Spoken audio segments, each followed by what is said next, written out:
पाठ क्रमांक 3 म्हणजे शाल हा पाठ पाहिला. तर आज आपण ह्या पाठाचा थोडक्यात सारांश पाहूया.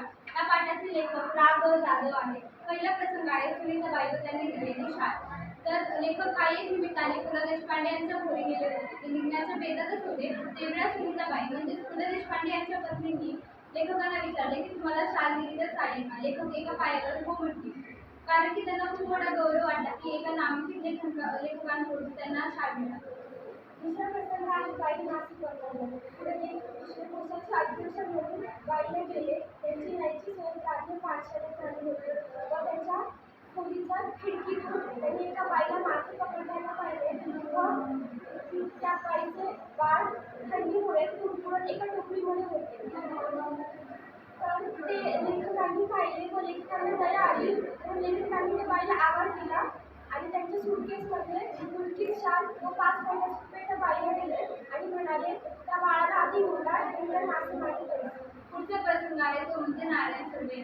नारायण सुर्वे हे साहित्य संमेलनाचे अध्यक्ष झाले. त्यांच्या कार्यक्रमाला अहोरात्र गर्दी असायची. त्यांना सर्व कार्यक्रमात हर कार्यक्रमात त्यांना श्रीफळ व शाल मिळायचे. त्यांनी लेखकांना विचारले की एवढ्या मला शाल भेटल्या आहेत, मी या शाली घेऊन शालीन बनू लागला तर ह्या शालींमुळे शालीनता येते की जाते. तर लेखकांचं उत्तर होतं की शालींमुळे शालीनता जाते.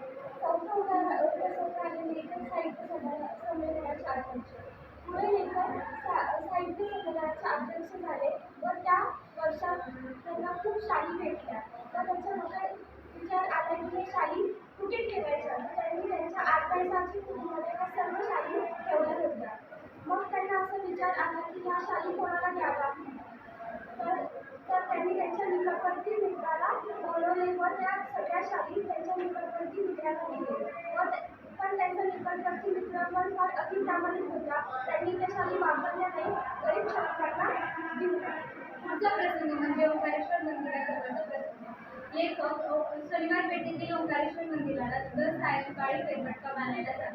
त्यांना एके दिवशी एक म्हातारा चिरमुटे घालून थंडीने कुडकुडत दिसला. त्यांना खूप दया आली. त्यांनी 2 शाली घेतल्या व त्या म्हाताऱ्याला दिल्या. काही दिवस लेखकांना ओंकारेश्वर मंदिराला जायला जमले नाही. त्यांना उसळ लागली नाही.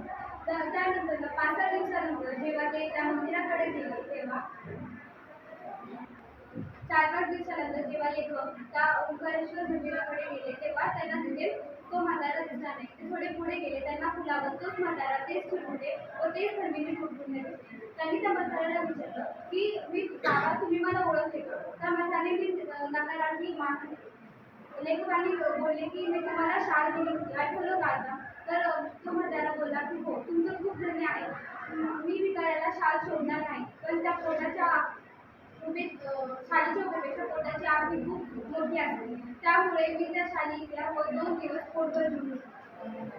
शेवटी आलेल्यास पाणी द्यावे, भुकेल्यास अन्न द्यावे व अभंग्यानं सन्मानाची शाली द्यावी.